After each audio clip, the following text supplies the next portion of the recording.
Si Joy, ba't kayo sumali dito sa Wawawin? Ba't kayo sumali?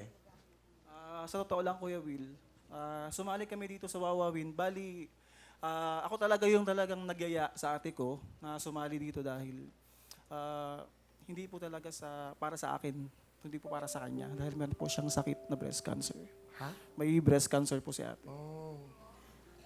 Talaga, Joy? Nagpagamot ka na ba?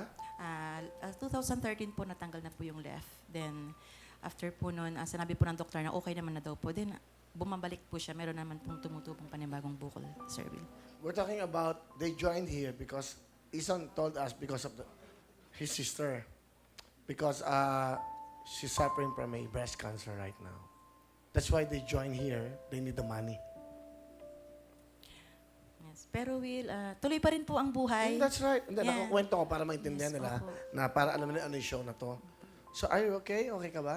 Okay naman po ako. Nagpapagamot ka ba? Hindi po. Gawa po kasi ng marami pong gigs. Minsan, So, talagang kailangan ng pera. kinakailangan po talaga. Kailangan po Pampagamot. talaga. Pero alam mo, Ate Joy, ano lang yan? Cancer lang yan, tao tayo. Binigyan tayo ni God ng will para lumaban. Diba? Kaya natin yan. Kaya natin overcome yan. Diba? Tulad po ng sabi ko, tuloy pa rin po ang buhay. Gumawa lang po tayo ng mabuti sa ating Move on with life. Totoo.